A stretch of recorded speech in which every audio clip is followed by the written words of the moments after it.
Welcome back, and everybody's heard from T quite a bit already today, but he is our next presenter. And Dr. T. Rue is the CEO and founder of PMO Advisory, as well as faculty teaching project management. He and I have worked together for several years, so he has been one of those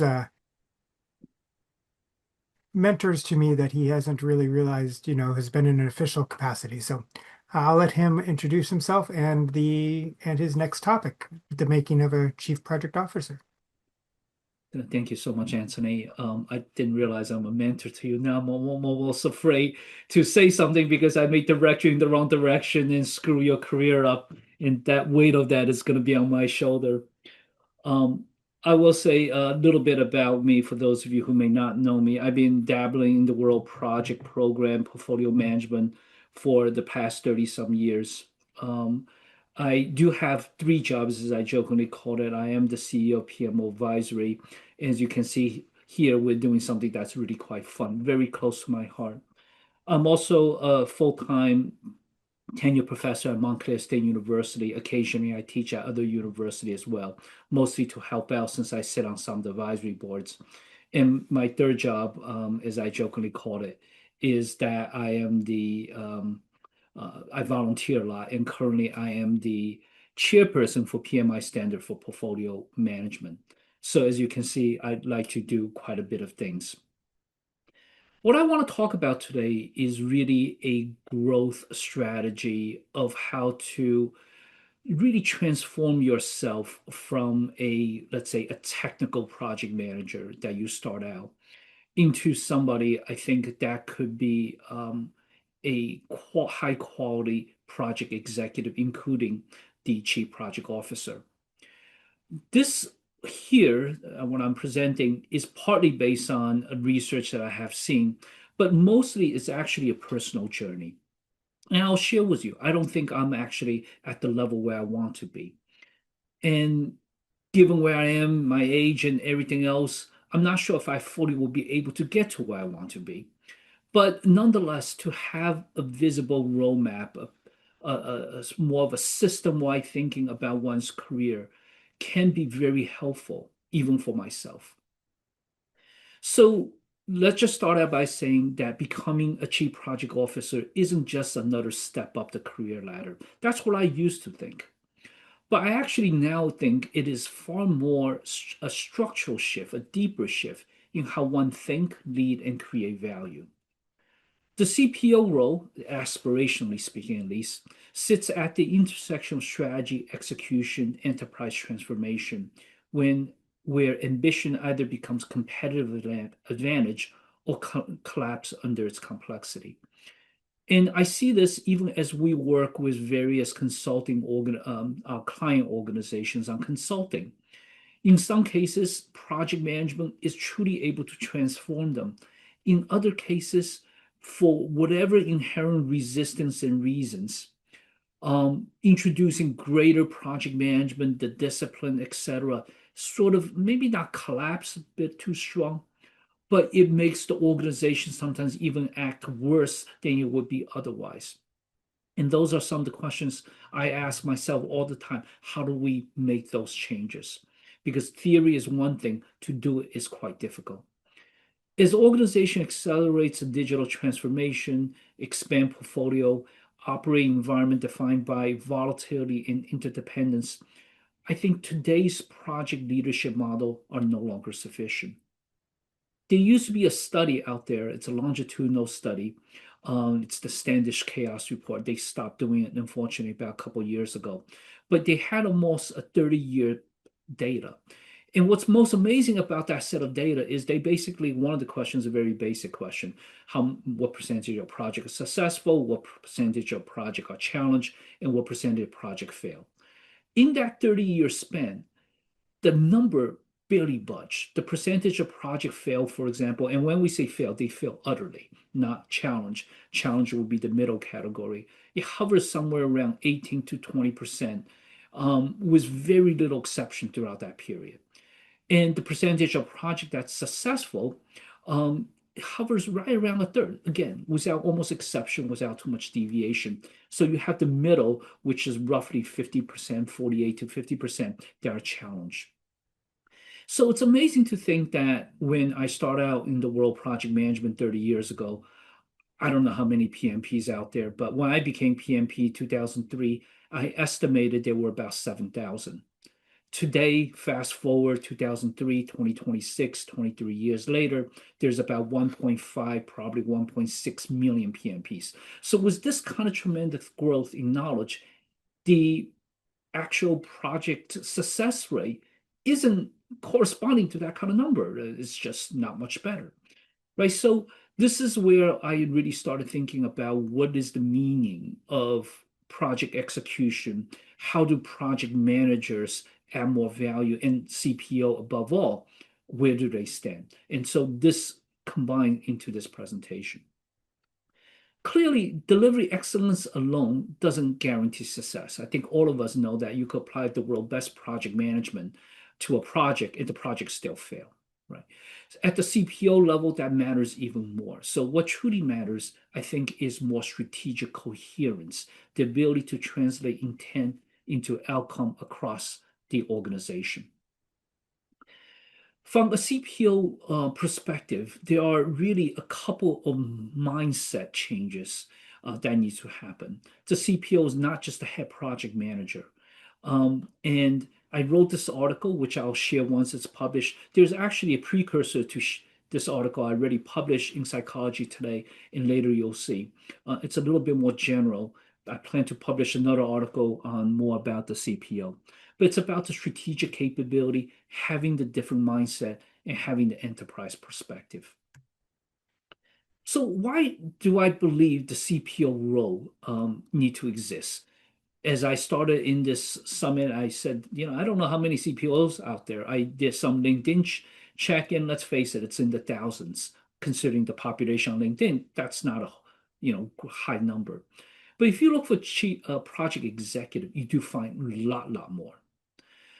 I think there is imperative, even if the world doesn't really recognize the role of chief project officer to the popular extent that I'd like to see, the notion of it, as well as the reality that there's so many project executive out there, is a validation of its need.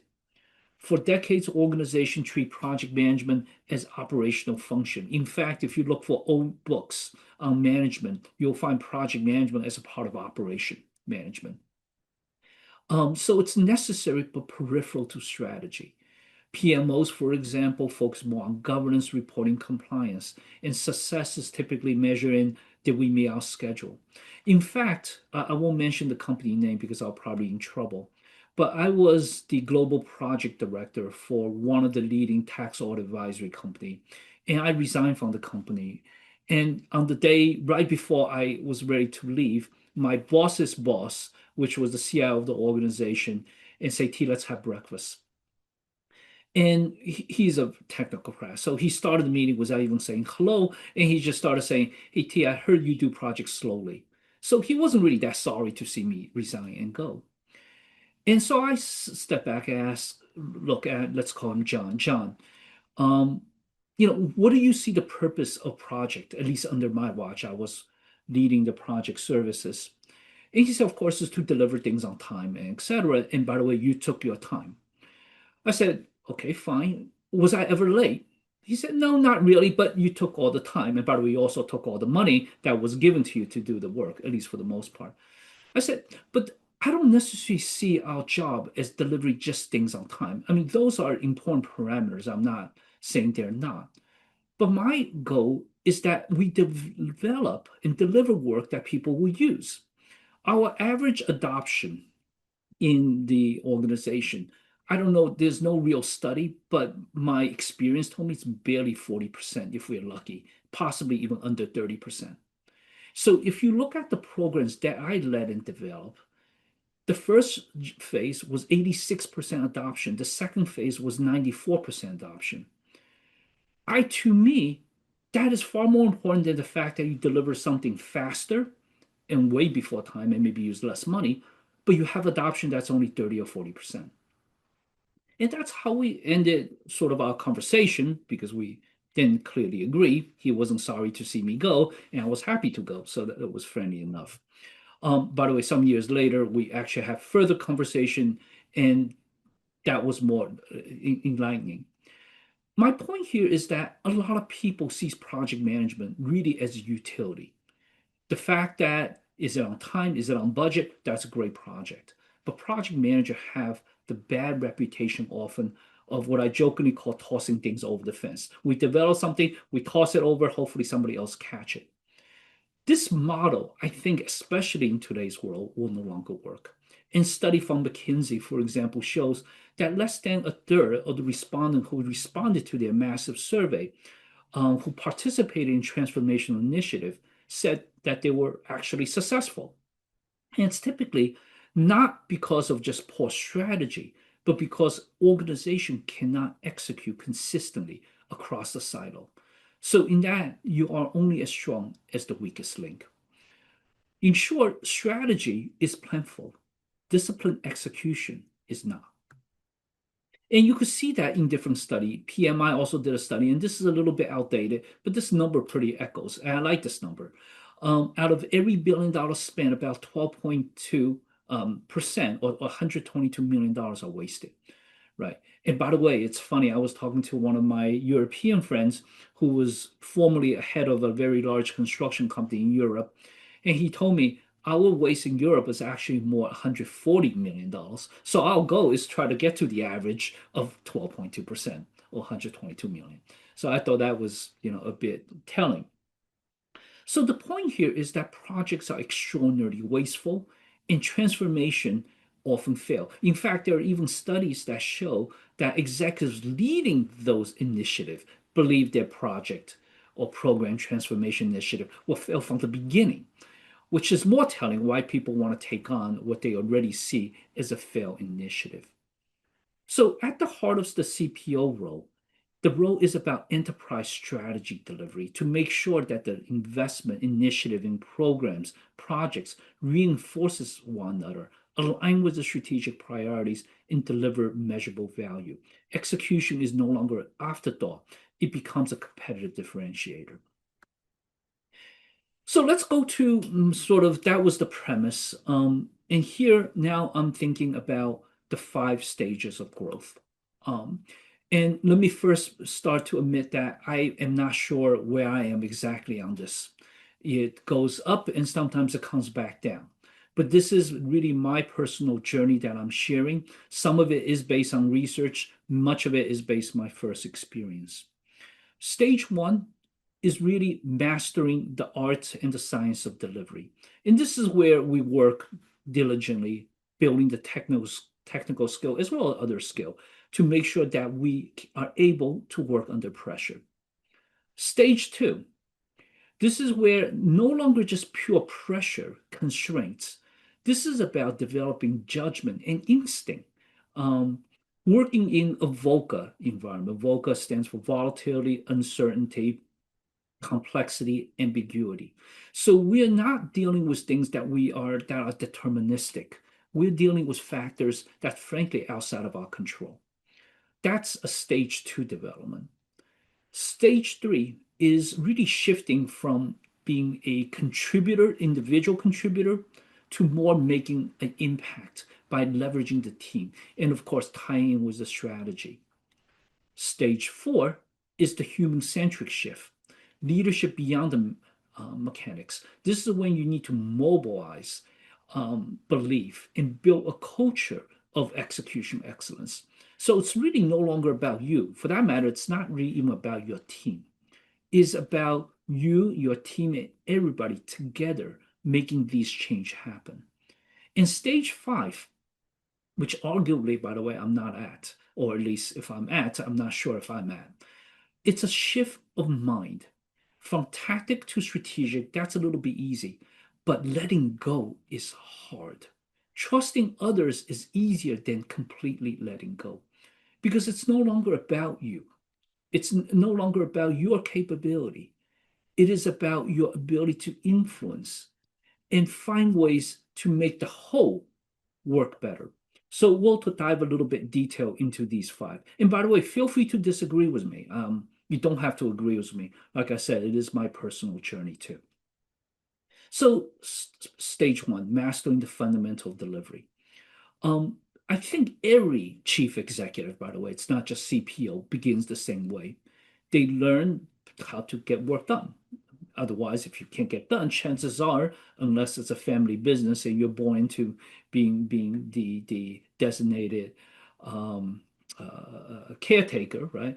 You probably will not be able to climb if you can't get the work done.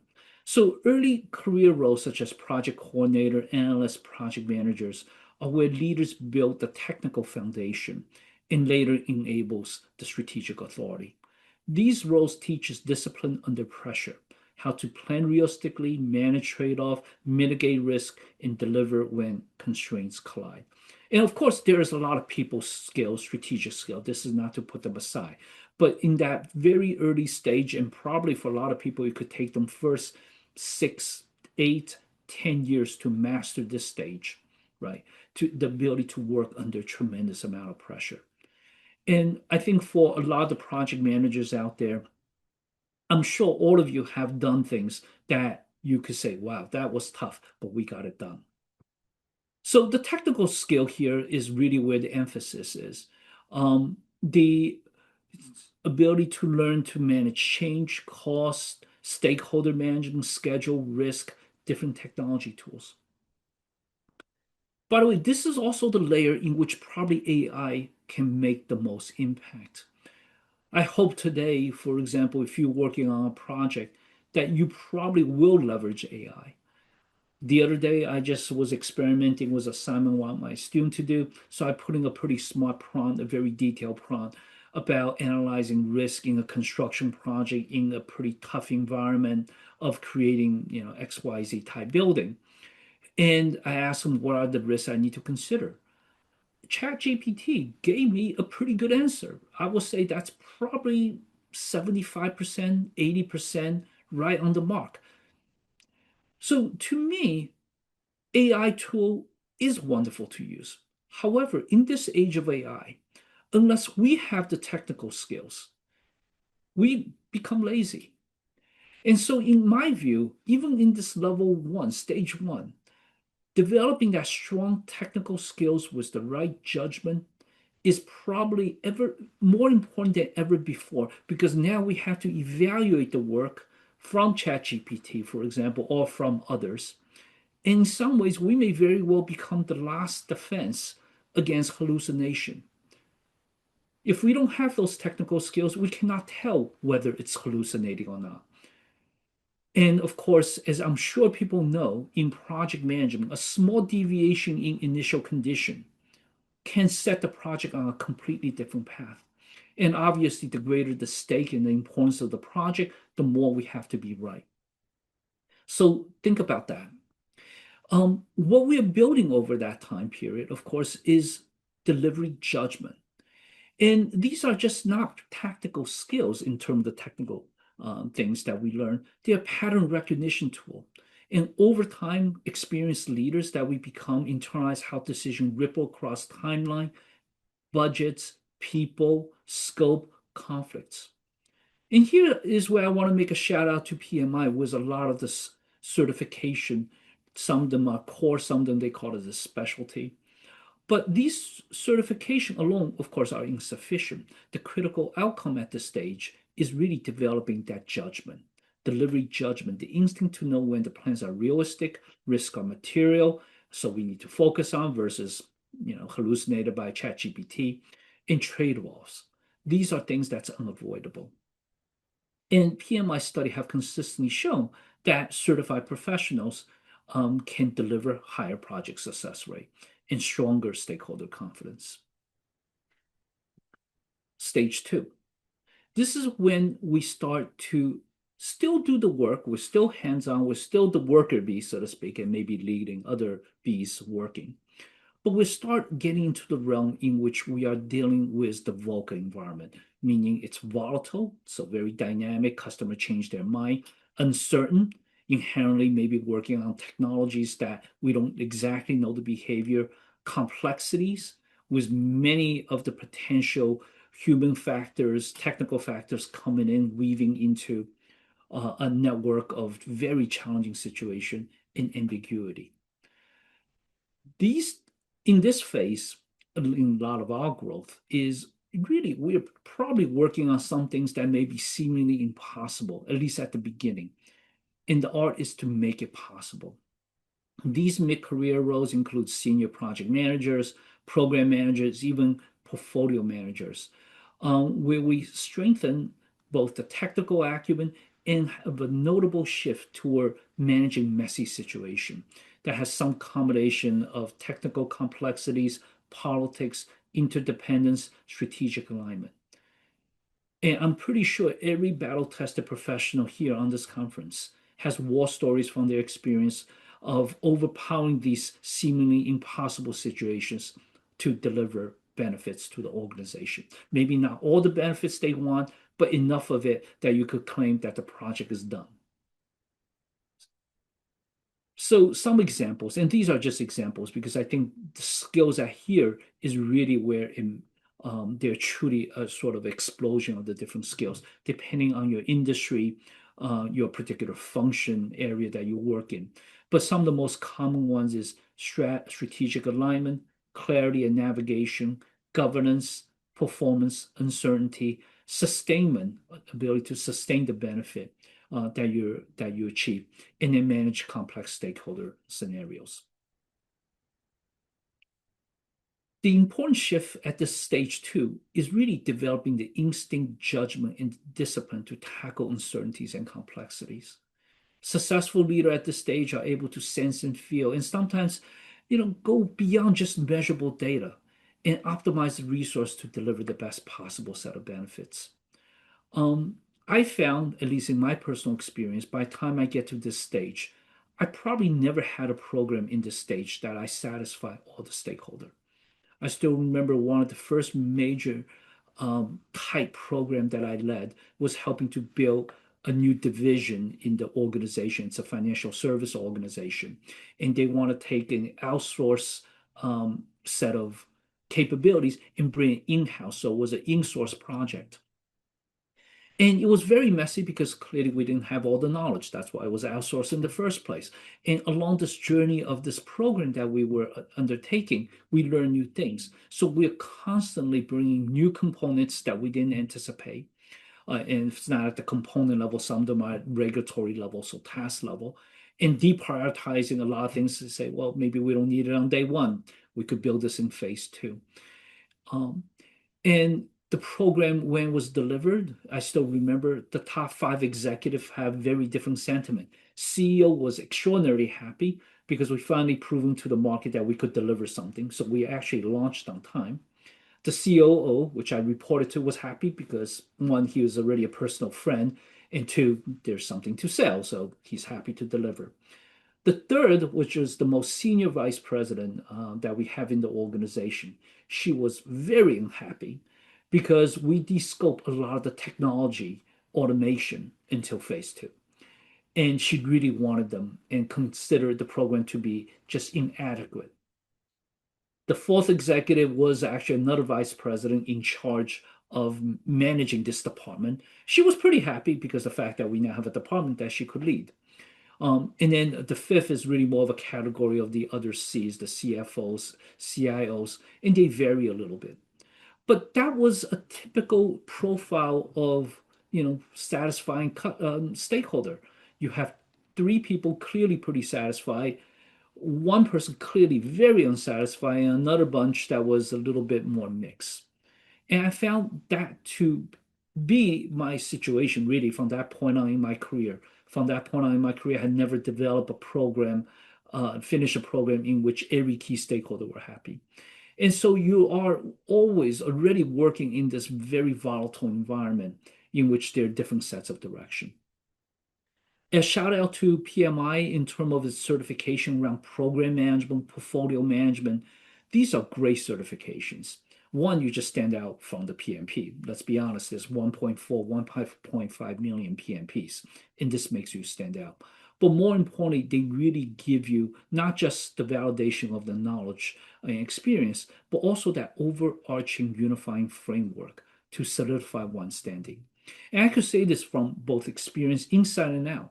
Right now, I'm helping to develop the next generation of the fifth edition of the standard for portfolio management. And I will say, just working with the expert volunteers, that itself is eye-opening to hear things that I frankly never thought about before. It's like, wow, glad I'm here. So anyway, so moving beyond stage two, you get into stage three. This is really where you get to mid-career, and some people with the latter part of their mid-career. You shift from managing work to managing impact. And this is where the titles, a lot of these are already becoming really project executive or executive level titles. I use the word director here. It could have been vice president. It's a little hard to tell. Different organization has one higher than the other. So it's a mixed bag. But this is where the divergence truly happen. Project program leaders, for example, leading and sponsoring complex initiative, portfolio directors looking at optimizing investments, PMO directors, hopefully not just focusing on the tactics and the administrative duty, but building the foundation for project execution excellence, and then transformation leader. The roles here represent a fundamental pivot from delivering projects to really more shaping the outcomes. And at this stage, most the people in the mid-level executives are no longer as hands-on as they can be, partly because the reality is you're working on something that's much bigger. One of my program at this level, I still remember we invite almost 850 people to our monthly status meeting.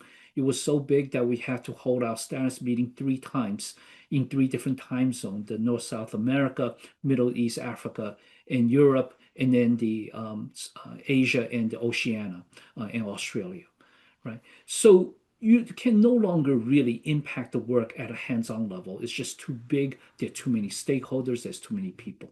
But what you can do is shape the structure of the program team, structure the conversation, structure the processes that enables others to hopefully not just simply aggregate, but compound the positive benefits and outcomes.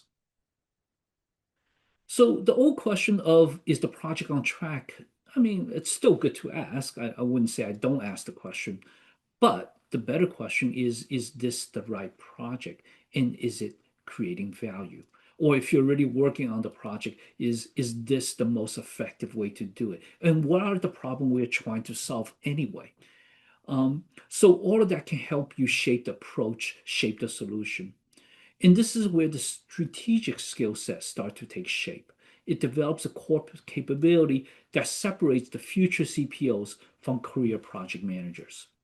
And that is the ability to really look at higher level playing and think very differently. So some of the skills that's important here, and I'm going to go to a little bit quickly. I realize I may be short on time. One is just portfolio thinking. This is leaders begin to view initiative as a part of interconnected systems rather than standalone effort. Trade-off becomes more explicit, capacity constraint becomes more visible, redundant or low-value initiatives are challenged. And this idea of the enterprise portfolio intelligence, or the ability to optimize investment dynamically based on value, risk, and strategy, should underpin all key decisions. Number two, at the stage three, chances are you are going to work cross-function. Chances are you'll be working with other people, and you probably don't have much authority over them. So the ability to influence peers, negotiate priorities, resolve conflict is becoming ever more important. The critical shift is where political intelligence becomes as important as planning exercise. And let's face it, whenever you have a couple of people, you have politics. The third is building the governance. Governance framework structure enables organizations to make better decisions, right? So there's the speed, clarity, and accountability. High-performing leadership from governance, from controlling to more flow. How do you let the work naturally, empower the right people, make decisions that enables team to work more effectively? And there's a lot of research in this area. I just mentioned one from the MIT Sloan Management Review. Number four, leverage technology. With increasing size and scope of implementation, technology shift from the tactical, for example, managing schedule, to strategic. how are we delivering the value? What are the benefits? And how do benefit A and benefit B combine to create benefit C, synergy? Program portfolio leaders should implement technology for brainstorming whenever possible, developing creative solution, co-piloting artificial intelligence, sustaining period optimization, achieving optimal benefit and value. Once you have that, you get into stage four. Stage four is ultimately all about people. I like to think that even though in the not far near future, I think we'll have robotics and AI agents and different systems doing a lot of quote unquote grunt work. Fundamentally, projects are still going to be done by people and for people as key stakeholders. One of the most underestimated transition on the path to CPO is that human shift. Because your early project roles is about precision, structure, predictability. As you get higher and higher up, it's more about empathy, narrative, developing the right culture. I think Peter Drucker said it very well, culture will eat strategy for lunch any day. If you don't have the right structure, it doesn't really matter the strategy. You're not going to get there. So the work becomes less about managing tasks and less about you, but more about mobilizing belief, creating that vision that people can buy into, and developing that culture of excellence in which you can get work done. There's a lot of human-centric skills, and here I'm just pointing out the three that I think that's fundamental and that underpins a lot of quote unquote the soft skill. By the way, we use the word soft. It's not easy, and sometimes it's really not soft. It's just a distinction between the technical skill, which is sometimes called the hard skill. So one is influence without authority. Now, if you get to this level, you actually may have some authority, but chances are the people you work with are likely to be your peers, if not your boss, or at least people in the higher up. So you're almost always working at sort of what I call the authority deficit.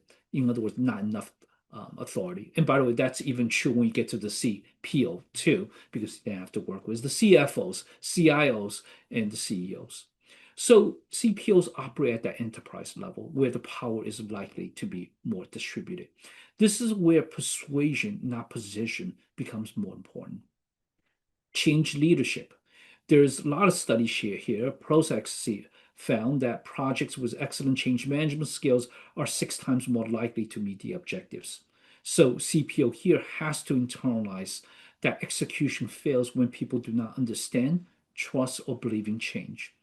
And number 3, psychological safety and trust. High-performing organization create environment in where risks are surfaced early, bad news travel fast, and learning is continuous. So CPOs model this behavior by rewarding transparency rather than worry about information and punishing failures. This is for people who's really looking to grow this area. I actually think education is a great amplifier. And here I made a small analogy. Certifications are great. Certifications are usually very much honing in a single area. So envision yourself as a sort of a well, and the amount of water in there is the amount of your capability. The certification really helps you dig deeper. And there's obviously importance in digging deeper, especially well, because maybe it dried out and you need to reach new water, right? So that is important. But it's different than getting degrees in MBA or other master degrees or even PhD, right? I started getting a work done in Barker journey many years ago to get my doctoral because I realized technically I'm pretty strong. Let's face it, at that time I already had multiple certification and I know how to do things pretty well, reasonably well. But I don't necessarily have the perspective that able to tie everything together.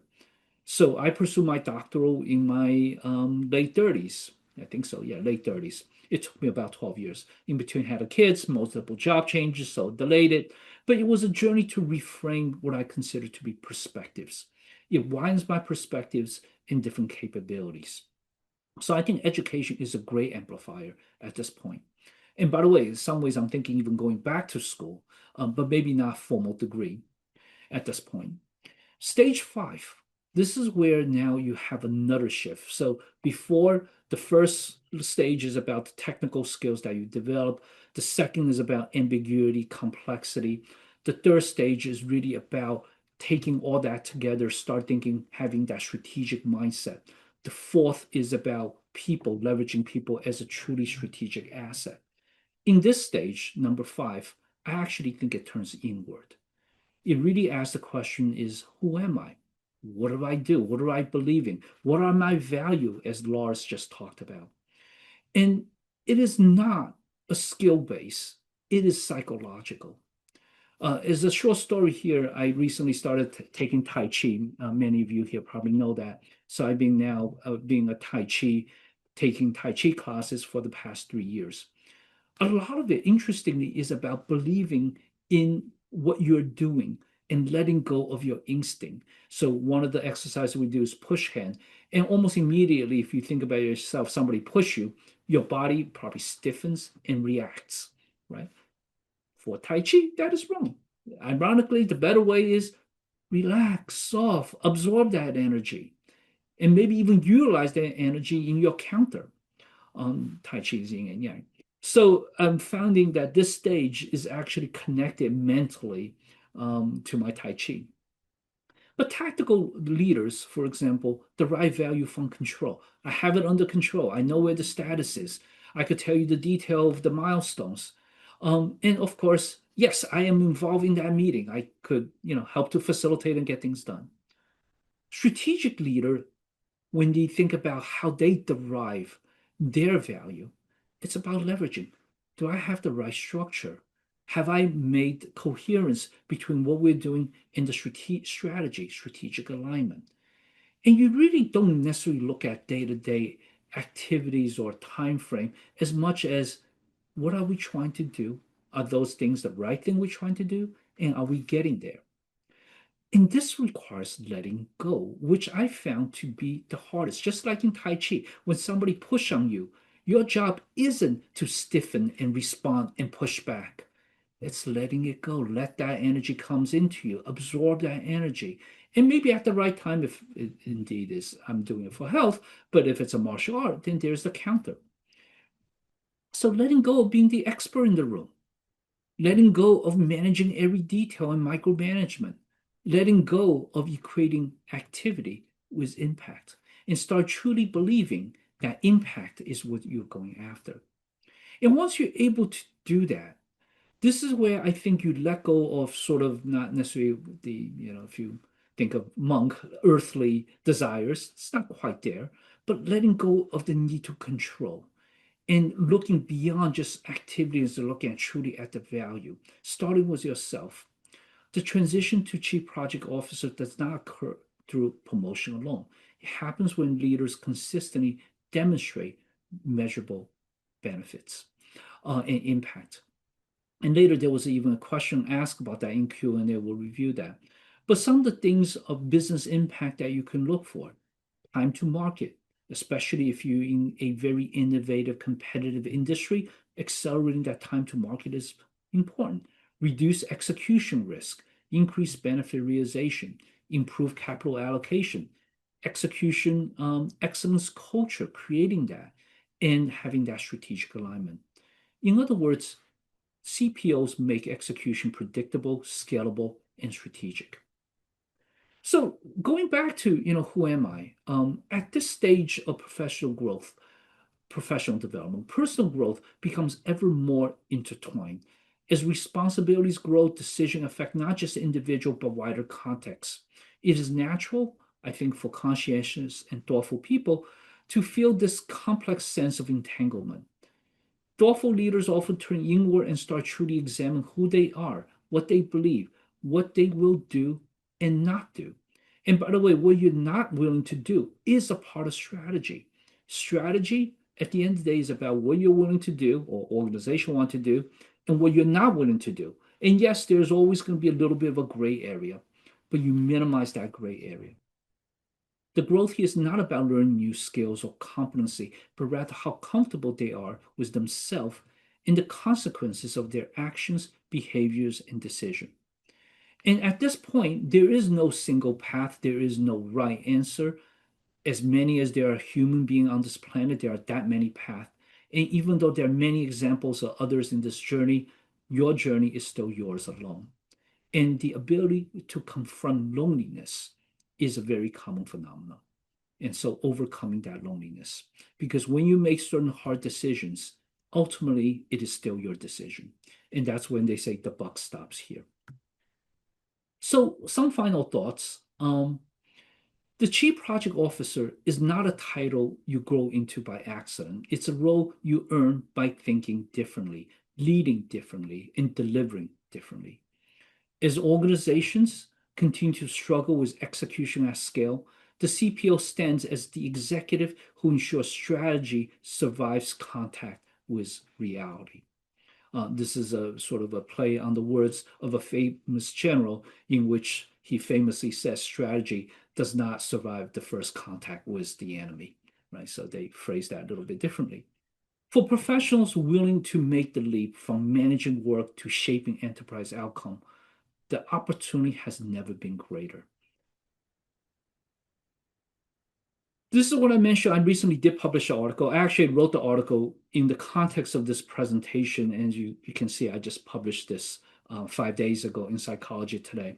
Now, this is a little bit more generalized about career in general. Even though it did use project example, it didn't really mention chief project officer, since Psychology Today is a little bit more generalist. But I do encourage people to read it. It's not very long. I think it's only, what, 900 words, 800 some words. But you also talk about these 5 stages, perhaps in a little greater detail.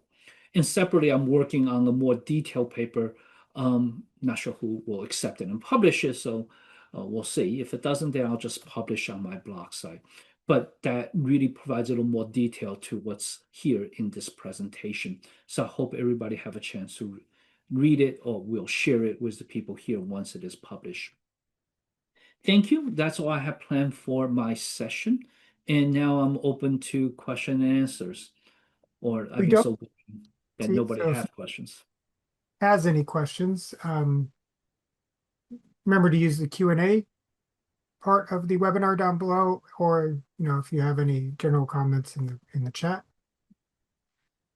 But I do like the continuum because I think the continuum, just like anything, it can fluctuate depending on where you're at in your life. So you can go up and down, I think. Like you said, you don't know where you're at in the stages. I think those stages you can go, like you said, you can go forward and backward. Well, I could tell you, the stage are also not uniform. That you could get to a stage and then you somehow the work you do take you back a couple of steps. And generally, when you're at that level, technically, I'm the chief project officer of a couple organizations, not just my own organization. I'm a contract interim executive, for example, right? So you do see, but in different organizations, I don't necessarily always play that level 5 role or growth 5 role, because at the end of the day, once you get really beyond number 3 and maybe parting to 4, it becomes your own journey. You figure out whether you are there or not. You're the only judge that matters, really, at the end of the day. Um, but this is where I think if you are a thoughtful person, and you almost must be if you go embark on a journey like this, you will be probably your worst critic. You will know when you are moving forward or when you're moving backward. So Yeah, anyway, I just want to share that as sort of my personal journey. it's kind of, if you think about it, and this just was not intentional, but if you think about part of what Lars' last presentation was about looking at your values, and your values and realizing those and what you want to do can help you go forward in these stages. Yes. So there is some compliments in the Q&A. So Yes, I um, see that. Thank you, Ronnie. Thank you. Incredible insight, informative lesson to live by. Yep. Thank you very much, everybody. So, how do you balance strategy with tactical work? Right. So, by the way, let me start by saying as much as we could shape our own reality and our career, we are nonetheless influenced by everything surround us. Just yesterday, for example, I was making final prep to this. I found one of my good friend was fired from his organization and was completely out of blue for him. And when he told me, is for me as well. So clearly, in this economy that we live in, there's a lot of uncertainties, to say the least. I always jokingly say we're one tweet away from God knows what else next, a U-turn, for example, in your company's, let's say, health, right? Um, so the reality is we have to respond to reality of outside. We are an animal creature of the environment in which we live in.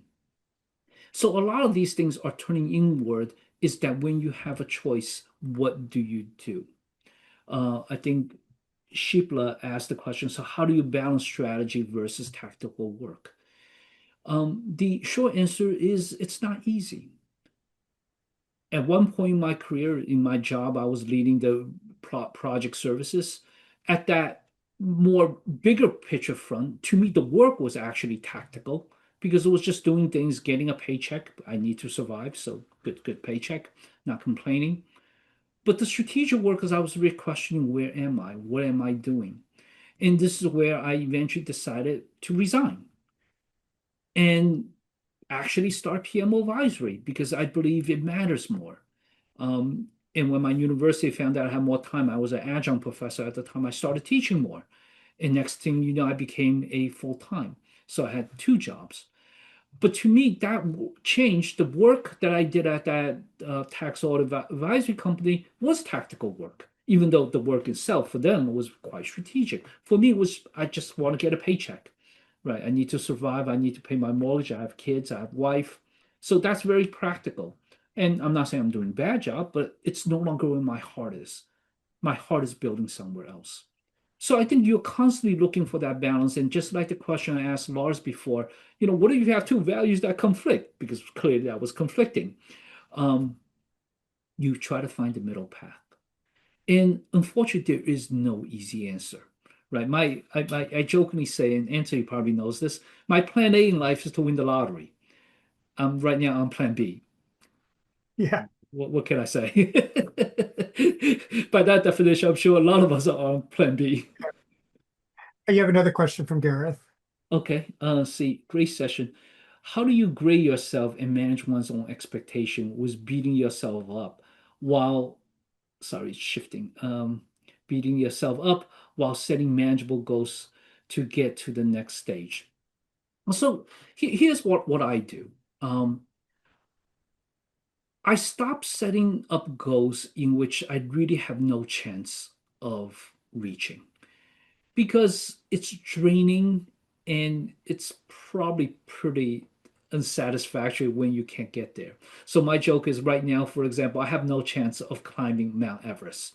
It doesn't matter how I build my body, etc. At my age, I just simply couldn't. They will have to airlift me up there, and chances are the air is too thin. I'm not even sure the helicopter will make it safely. So let's face it, I won't get there. I probably could go to the base camp if I want to, because maybe I still need a couple of oxygen tank with me, etc. But there's at least a chance.